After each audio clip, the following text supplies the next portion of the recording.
Professor Asif Nazrul কি যা খুশি তাই বলেন না, মানে তিনি কোনো কিছু যেটা তিনি মনে করেন শেখ হাসিনার জন্মদিনের দিন স্যার এটা স্যার আমি অন্তত 50টা ডিফারেন্ট পলিটিক্যাল রিপোর্ট ছিল যে 50টা ডিফারেন্ট স্ট্যান্ডার্ড স্যার 50টা ডিফারেন্ট স্ট্যান্ডার্ড আমি দেখাতে পারি স্যার। যে সমস্ত টক শো গুলো হয় এক্স আর্মি অফিসাররা যে সমস্ত কথাবার্তা বলেন, তা আমাকে তো প্রথমে বলতে হবে আর্মি অফিসার বলেছে গভর্নমেন্টের এই লোকটা এই করেছে, আমি এটার প্রতিবাদ জানাই। এই করেছে এটা বললেই তো বলবে ও আচ্ছা সে আসলে প্রকারান্তরটা প্রচার করতে গেল। আমি সত্যি চিন্তা করেছি যে এই সমস্ত কয়েকটা জিনিসের বলার স্কোপ আছে নাকি, কোনো স্কোপ নাই। সেকেন্ড কথা, আপনি খুব ইম্পর্টেন্ট একটা কথা বলেছেন, বিরোধীরা যখন অপপ্রচার করে আর সরকার যখন অপপ্রচার করে, দুটার মধ্যে আকাশ পাতাল পার্থক্য আছে। কতটুকু মুক্ত মানুষের তো আমি জানি। আমি একটা এক্সাম্পল সবসময় দিই, আমি খালেদকে সবসময় বলি জিনিসটা যে আমি সুষ্ঠু নির্বাচন প্রশ্নে নিরপেক্ষ। এটা আওয়ামী লীগ গভর্নমেন্ট থাকুক বিএনপি গভর্নমেন্ট থাকুক, তাকে সুষ্ঠু নির্বাচন দিতে হবে। আপনি 2006-07 সালে যখন বিএনপি আপনার ইলেকশনে কারচুপি করার চেষ্টা করেছে, তখন আমার লেখাগুলো পড়ে দেখেন। এই প্রশ্নে আমি নিরপেক্ষ। আমি বাংলাদেশে দুই দলের মধ্যে ভালো সম্পর্ক থাকুক, সহনশীল সম্পর্ক থাকুক, এই প্রশ্নে আমি নিরপেক্ষ। এখন আপনি বলতে পারেন আমি জিয়াউর রহমানকে ভালোবাসি, শ্রদ্ধা করি, বঙ্গবন্ধুকে শ্রদ্ধা করি, ভালোবাসি। অবশ্যই বঙ্গবন্ধু সবচেয়ে বড় নেতা। এগুলি কি আপনার নিরপেক্ষতার পরিচয় নাকি নিরপেক্ষতার পরিচয় না? এখন আপনি যদি মনে করেন যে না আপনারা শুধু বঙ্গবন্ধুকে ভালোবাসতে হবে আর কাউকে ভালোবাসতে পারবেন না, তাহলে আমি নিরপেক্ষ না। আবার আপনি যদি বলেন, আপনি যদি ইলেকশন হয়, আপনি যদি আমাকে জিজ্ঞেস করেন আপনি যদি ইলেকশন হয় কাকে ভোট দিবেন, এখন ধরেন আমি ব্যক্তিগতভাবে কাকে ভোট দিচ্ছি দ্যাট ইজ ডিফারেন্ট। একটা জিনিস আপনাকে বলেই দেই, আমাদের এখানে সবচেয়ে বেশি রেগুলার আমি ভোট দিয়ে হচ্ছে শিক্ষক সমিতি নির্বাচনে। আমাদের এখানে কোনোদিন আমি সাদা আর ব্লু দল আওয়ামী লীগ বিএনপি একচেটিয়া ভোট দেই নাই। আমি দুই দল মিলিয়ে ভোট দিয়েছি এবং এমন ইলেকশনও আছে যেখানে আমি নীল দলের প্যানেলদেরকে বেশি ভোট দিয়েছি। বিকজ সেখানে আজকে যে আপনার আরিফিন সিদ্দিকী স্যার আছেন, আখতারুজ্জামান স্যার আছেন, মাকসুদ সারা জীবন আমার ভোট পেয়েছেন। আমার ল ডিপার্টমেন্টের যে ডিন আছেন রহমত, যিনি ব্লু দলের শিক্ষক সমিতির সভাপতি, সারা জীবন আমার ভোট পেয়েছেন। অবশ্যই আমি নিরপেক্ষ, আমি এই ব্যাপারে নিরপেক্ষ। এখন আপনি যদি বলেন যে আপনি খালেদা জিয়ার প্রতি রেসপেক্ট থাকলে আপনি নিরপেক্ষ না, তাহলে আমি নিরপেক্ষ না। অবশ্যই ওনাকে আমি প্রচন্ড রেসপেক্ট করি, আমি রাজপথের আন্দোলনে বিজয়ী হতে দেখেছি। এটা একটু সাপ্লিমেন্টারি প্রশ্ন, বিএনপি ক্ষমতায় আসলে আপনাকে কি কোনো পাবলিক বিশ্ববিদ্যালয় বা ঢাকা বিশ্ববিদ্যালয়ের ভাইস চ্যান্সেলর করার বা কোনো হলের প্রভোস্ট করার বা এরকম কোনো আপনার আকাঙ্ক্ষা রয়েছে যে আপনি এটি হতে চান বা এটি হবেন বা এটি এত ছোট আমার আকাঙ্ক্ষা, এত ছোট হবে আমার আকাঙ্ক্ষা? ভাইস চ্যান্সেলর তো ছোট না, ভাইস চ্যান্সেলর তো ছোট না স্যার। আমার জন্য আমি বলি খালেদ, বাংলাদেশে যারা এক্স ভাইস চ্যান্সেলর আছে তাদের সবার চেয়ে আমি অনেক মর্যাদাপূর্ণ জীবনযাপন করি। কাজে আপনি যদি প্রশ্ন করতেন, আপনার যদি পররাষ্ট্রমন্ত্রী বানায় বা তাও প্রশ্ন একটু উত্তর দিতাম। আপনাকে বলে আচ্ছা প্রশ্ন করলাম, পররাষ্ট্রমন্ত্রী বা তথ্যমন্ত্রী হবেন কিনা? জি জি জি জি, দুইবার তো বিএনপি ক্ষমতা এসেছিল, আপনিও তখন দেশে ছিলেন। জীবনে কোনোদিন আমাকে কখনো সচিবালয়ে বা কোনো মন্ত্রী ওখানে যেতে দেখেছেন? কোনো ছবি দেখেছেন? দেখেন নাই। কোনো বড় পদ পেতে দেখেছেন? দেখেন নাই। আমার যে যোগ্যতা, যদি আমি চাইতাম আমি তো তখনই অনেক বড় পোস্টে যেতে পারতাম। আপনি জানেন আমার যোগ্যতা কি, আপনাকে আমার সম্পর্কে আপনাকে বলা দরকার। বাংলাদেশের কন্টেক্সট আমার জন্য বেশি ইম্পর্টেন্ট। আর সেকেন্ড হচ্ছে অ্যান্টি ইনকামবেন্সি যে হয় না, আপনি তো নিজেই বললেন যে আমেরিকা 2 টার্মের পর চলে যায়, তো বাংলাদেশে তো 3 টার্ম হয়ে যাচ্ছে। আমেরিকা তো 2 টার্মের পর আপনি দেখবেন রিপাবলিকান পার্টি বা ডেমোক্রেটিক পার্টি 2 টার্মের বেশি থাকার ভেরি টাফ, ভেরি রেয়ার। সারা পৃথিবীতে 2 টার্ম হতো। আপনি মার্কেলেরটা তো এক্সেপশনাল ঘটনা। আর সবচেয়ে ইম্পর্টেন্ট কথা হচ্ছে আপনি কি লাস্ট নির্বাচনে ইলেক্টেড হয়ে আসছেন? এখন আপনি যদি বলেন যে আমার ভিতর কেন ক্ষোভ বা অসন্তুষ্টি, আমি বাংলাদেশের ইতিহাসে সবচেয়ে জঘন্য 2টা ইলেকশন দেখেছি। 2014 সালে 18 সালের নির্বাচনে কি হয়েছে, আপনি বোধহয় দেশে ছিলেন।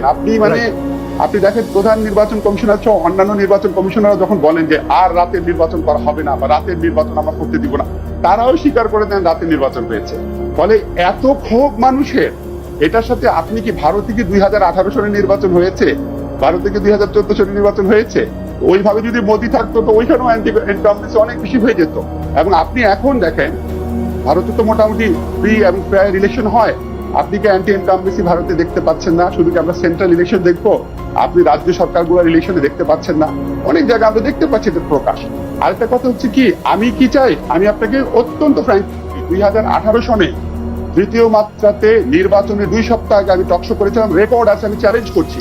সেখানে আমি বলেছিলাম যে আমি চাই আমার ব্যক্তিগত আকাঙ্ক্ষা 2018 সনে যেন সুষ্ঠু নির্বাচন হয়ে আওয়ামী লীগ জিতে আসে। কারণ আমি চেয়েছিলাম উন্নয়নের ধারাবাহিকতা থাকুক জনগণের ম্যান্ডেট নিয়ে। আমি বলেছিলাম আমার সেকেন্ড চয়েস হচ্ছে জনগণের ভোট নিয়ে যেন বিএনপি জিতে আসে। আমি বলেছিলাম আমার ওয়ার্স্ট চয়েস, যেটা আমি কোনোভাবেই চাই না, সেটা হচ্ছে কারচুপি করে আওয়ামী লীগ বা বিএনপি জিতে আসুক, এটা হচ্ছে আমি কোনোভাবেই চাই না। যেহেতু আমার ওয়ার্ডস চয়েস, যেটা আমি কোনোভাবেই চাই না হয়েছে, সভাপতি আমি প্রচন্ড ভাবে চাই ফ্রি অ্যান্ড ফেয়ার ইলেকশন হোক।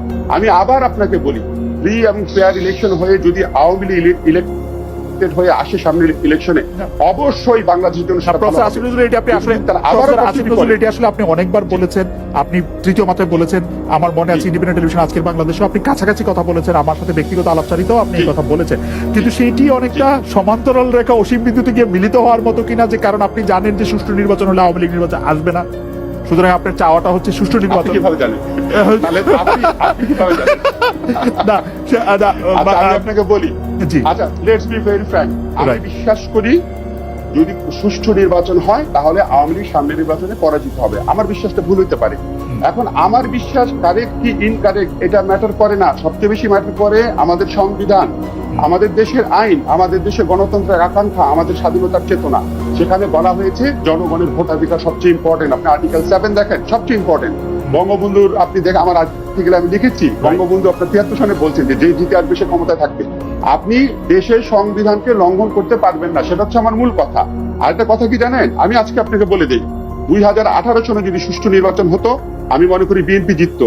2014 সনে জিতে তো আওয়ামী লীগ তো চিরতরে ক্ষমতাহীন থাকতো না। 2014 সনে বিএনপি আসলে 2018-তে আবার আওয়ামী লীগ আসতো, একবার বারবার চেঞ্জ হতো। আমি এই তত্ত্বাবধায়ক সরকার ধারাবাহিকতা দেখেছি। এখন আপনি আমাকে জিজ্ঞেস করতে পারেন, তাহলে আমি একটু প্লিজ বলি ভাই, আমি কেন এটা চাই? আমি কেন চাই? কারণ আওয়ামী লীগ এবং বিএনপি দুই দলই হচ্ছে অত্যাচারী, এবং দুই দলই আপনার দলীয়করণ করে, দুর্নীতি। যখন 5 বছর ক্ষমতা চেঞ্জ হয়, তখন তাদের মধ্যে একটা ফিয়ার কাজ করে, ওরে বাবারে 5 বছর পর অন্য দল ক্ষমতা আসবে, আমার বিচার হতে পারে। এই জন্য একটা ভয় থাকে, যেহেতু তাই তারা সীমিত শাসন করে, একটু রেখে করে। শুধুমাত্র এই কারণে আমি এটা চাই, না হলে তারা অসীম একটা নৈরাজ্যবাদী এবং অসীম কর্তৃত্ব দেখা, অসীম অন্যায় করে। আজকে যদি বিএনপি এইভাবে ক্ষমতা থাকতো, অবশ্যই বিএনপি অসীম অন্যায় করতো। এই জন্য আমি চাই 5 বছর পর ক্ষমতা চেঞ্জ হয়, বিএনপি আর ইলেকশন করবে। যে তার নামে একটা ফেক আইডি করে অত্যন্ত ভয়ঙ্কর নিউজ দেওয়া হচ্ছে, এই জিডি তো প্রমাণ যে সে এটা তার ইয়ে না। যদি তার নিজের আইডি হয়, কনক সরাইয়ের বোনের পক্ষে এটা সাহস করে করা সম্ভব যে একটা জিডি করে রাখবে পুলিশের কাছে? সম্ভব। এই স্কেলে হয়রানি, মামলা, হামলা এগুলি তো সরকার করতে পারে, এটা তো অন্য দল করতে পারে না। তো সরকারের পক্ষে 100টা অন্যায় করা সম্ভব, বিরোধী পক্ষের পক্ষে একটাই অন্যায় করা সম্ভব, অপপ্রচার। তো দুইটা তো অবশ্যই ডিফারেন্ট। জোটের যারা শরিক ছিল, আওয়ামী লীগের যারা শরিক ছিল, জাতীয় পার্টি, শেখ শহীদুল ইসলামের জাতীয় পার্টি, তারপরে হচ্ছে গোলাম কাদেরের জাতীয় পার্টি, তারপর হচ্ছে রাশেদ খান মেননের দল, ইনুর দল, তাদের প্রত্যেকের পক্ষ থেকে কথা বলি স্যার, আমি অত্যন্ত সাবধান থাকি যে প্রধানমন্ত্রী শেখ হাসিনা এবং ওনার পরিবার সম্পর্কে কিছু বলা যাবে না। এখন ধরেন আমার লজিক্যালি কিছু জিনিস জানার ইচ্ছা হলেও আমি করি না, এরকম আরো বহু বিষয় আছে স্যার। এবং আমরা যেটুকু আপনার প্রতিবাদের স্পেস পাই, সেটা প্রয়োগ করতে গিয়ে আমি স্যারকে একটু বিনয়ের সাথে বলি, স্যার আমি এই গভর্নমেন্টের আমলে আপনার ডিজিটাল সিকিউরিটি অ্যাক্টে একবার মামলা খেয়েছি, একবার জিডি খেয়েছি। আমাকে প্রাণনাশের হুমকি দেওয়া হয়েছে, আমার রুমের মধ্যে তালা দেওয়া হয়েছে, আমার রুমের মধ্যে আগুন দেওয়া হয়েছে, তারপরে হচ্ছে আমার মানহানি মামলা করা হয়েছে, আমার বিরুদ্ধে আদালত অবমাননা মামলা করা হয়েছে। স্যার আপনারা তো এগুলি, আমি তো সাফারার, আমি তো জানি। এবং এই সমস্ত কিছু মিলে আমি যখন 2001 সন থেকে প্রথম আলোতে লেখা শুরু করেছি, 2013 সন পর্যন্ত আমি বারবার এই কথাটা বলি, আবার একটা লেখাও প্রথম আলো ছাপাতে অসমর্থ জানাই নাই। 2014 সনের পর থেকে এখন পর্যন্ত, আজকে পর্যন্ত 6টা লেখা প্রথম আলো ছাপাতে অস্বীকৃতি জানিয়েছে। তা আমার জীবনে কি ঘটছে আমি কি বলতে পারছি আমি জানি না। আসিফ ভাই, প্রথম আলোর সব কোন লেখা ছাপানো না ছাপানো, কিন্তু এটা আসলে সবসময় সরকারের হুমকি ধমকি এগুলির উপর নির্ভর করে না। প্রথম আলো সহ অন্যান্য, স্যার এখন একটা পত্রিকা চালান, তারা একটা ব্যবসা প্রতিষ্ঠান, এবং সেই ব্যবসা প্রতিষ্ঠান বলে মলান খুললে মূল পত্রিকা পাওয়া যায়। আর 24 ঘন্টা পার হওয়ার আগেই এমন অনেকগুলি সিদ্ধান্ত নিয়েছেন যে সিদ্ধান্তগুলি আসলে সরাসরি আগের সরকারের বিপক্ষে যায়। আমি আসলে পুরো ব্যাখ্যা করতে চাই না। তো এছাড়াও বর্তমানে যে বিভাজিত বাংলাদেশ, সেই বাংলাদেশ আমরা একটা নিরপেক্ষ সরকার কোথায় পাবো? কিভাবে এই সুষ্ঠুভাবে এই নির্বাচনের কথা মানে আমরা আসলে এটি বলছি, এটি একটি সোনার পাথর বাটে কিনা? প্রশ্ন আছে। আচ্ছা, আপনার অনেক প্রশ্ন আসলে অনেকগুলো। আমরা যদি বলি সুষ্ঠু নির্বাচন কোনটা, তাহলে হচ্ছে সুষ্ঠু নির্বাচনে যেখানে অধিকাংশ জনগণ অংশগ্রহণ করতে পারে, সবাই লেভেল প্লেইং একটা ফিল্ড থাকে।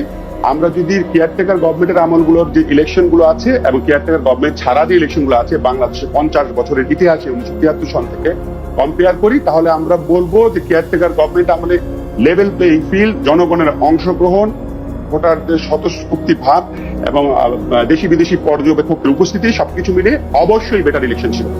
আর আমি যেটা বলছি, তত্ত্বাবধায়ক সরকার নির্বাচনে ইনকামবেন্টরা পরাজিত হয়, এটা হচ্ছে একটা ইন্ডিকেশন, সিমটম। বিকজ এই সিমটমটাই সবচেয়ে বেশি লজিক্যাল বাংলাদেশের মতো ক্ষেত্রে। কারণ বাংলাদেশে আওয়ামী লীগ এবং বিএনপি দুইটা সরকারি ক্ষমতায় এসে অনেক খারাপ কাজ করে, কুশাসন দেয়, ফলে তাদের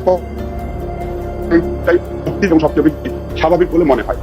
আরিফ হোসেন উনি বলছেন খালেদ মহিউদ্দিন যে সরকারের এজেন্ট তা বারবার টকশোতে প্রমাণ করে আমরা শুধু বুঝি না, কারণ আমরা বেকুবের দুনিয়াতে বাস করি। উনি আমাদের একজন দর্শক বলেছেন যে আমি সরকারের এজেন্ট, সেটি মানে বোঝা যাচ্ছে। ইন্টারেস্টিং। প্রফেসর আসিফ নজরুল আপনি বলছিলেন, এখন কি শোনা যাচ্ছে প্রফেসর আসিফ নজরুলকে? জি জি জি জি শোনা যাচ্ছে, আমি শুনতে পাচ্ছি। আমি আপনাকে বললাম কি যে আমাদের এখানে নিরপেক্ষ লোক পাবো কিনা এই ডিবেটটা তো অনেক আগেও ছিল, কিন্তু আমরা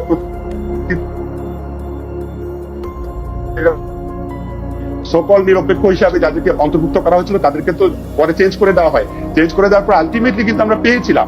সো আমরা যদি 4 বার নিরপেক্ষ এবং দায়িত্বশীল লোকদেরকে পেতে পারি, তাহলে পঞ্চমবার পাবো না কেন? সবচেয়ে বড় কথা হচ্ছে আপনার নিয়তটা কি। আপনি যে গোলাম রহমান স্যার কারেক্টলি বলেছে কায়েমি স্বার্থ জন্ম নেয়।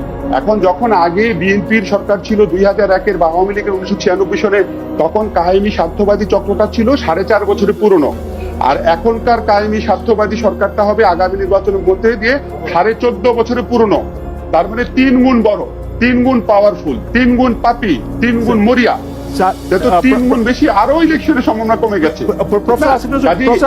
আমি শুধু বলি যে বাংলাদেশে এরকম একটা সিস্টেম ছিল, যে সিস্টেমের মধ্যে আমরা একটা তদারক সরকার পাওয়ার একটা ব্যবস্থা আমরা রেখেছিলাম, কিন্তু সেইটার মধ্যে যে অঙ্ক কষে একজন প্রধান বিচারপতিকে তার রিটায়ারমেন্টের সময়ে রিটায়ার করিয়ে দিয়ে অন্য বিচারকদের বয়স বাড়িয়ে দিয়ে তাকে সর্বশেষ প্রধান বিচারপতি করার যে অঙ্ক ব্যারিস্টার মওদুদ আহমেদ বিএনপিকে শেখালেন, নিজে করলেন, জাতিকে দেখালেন, তো সেইটার তো সেই সুযোগ তো ছিল। তো এখন সেটারে কি করবে? মানে সুযোগ ছিল, আপনি সুযোগ অ্যাড্রেস করেন, চেঞ্জ করেন। আমি বলি আপনাকে একটা সিস্টেম, ওইটার মধ্যে ডিফেক্ট, মওদুদের পাপের কারণে একটা ডিফেক্ট আইডেন্টিফাই হয়েছিল। আপনি ডিফেক্টটা অ্যাড্রেস করেন, আপনি পুরো সিস্টেম ফেলে দিবেন কেন? এবং আপনি খেয়াল করে দেখেন এই ঘটনার পরও মনে করাই দিই, মওদুদ সাহেবের এই ঘটনার পরও 2011 সনে প্রধানমন্ত্রী শেখ হাসিনার নেতৃত্বে যখন সংবিধান সংশোধন বিষয়ক কমিটির কাছে তারা প্রস্তাব দিয়েছিল সংবিধানে কি কি সংশোধনী চায়, সেখানেও ওনারা তত্ত্বাবধায়ক সরকার চেয়েছিল।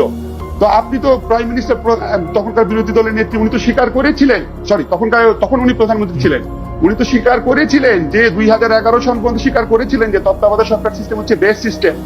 তারপরে যখন ওনারা 12-11-13 একের পর এক মেয়র ইলেকশনে হারা শুরু করলেন, ফ্রি ইলেকশনে দেখলেন, তখন ওনাদের মতামত চেঞ্জ হয়ে গেল। না প্রফেসর নজরুল, এইটা মনে হয় আপনি মানে শুধু স্বীকার করেন নাই, অ্যাটর্নি জেনারেল, সেই সময় অ্যাটর্নি জেনারেল মাহবুব আলম সাহেবকে সরকারের পক্ষ থেকে, মানে মাহবুব আলম সাহেব, এটাকে আপনাদের আইনের ভাষায় বললে বোঝা যায় যে উনি দাঁত কামড়ে ধরে লড়াই করেছেন তত্ত্বাবধায়ক সরকার ব্যবস্থা টিকিয়ে রাখার জন্য।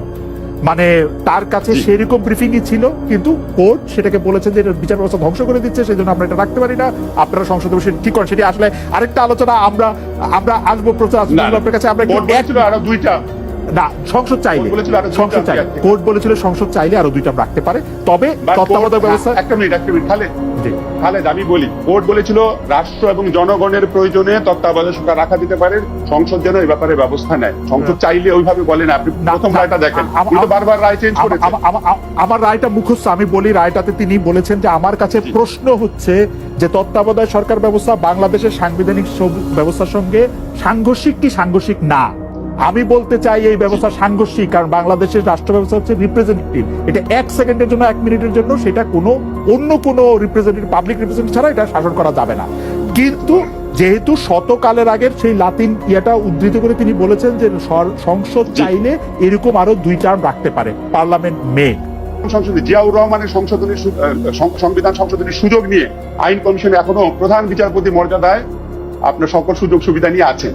অন্যদিকে এই মামলাতে যখন অ্যামিকাস কিউরিস নিয়োগ করা হয়েছিল বাংলাদেশের শ্রেষ্ঠ আইনবিদদের, যাদের কাছে আইনবিদ হিসাবে খায়রুল হক সাহেব কিছুই ছিল না আইনবিদ হিসাবে, তাদের মধ্যে 11 জনের মধ্যে 10 জনই বলেছিল কেয়ারটেকার গভর্নমেন্ট হচ্ছে absolutely in conformity with the constitution. এটা বলে রাখলাম। আচ্ছা।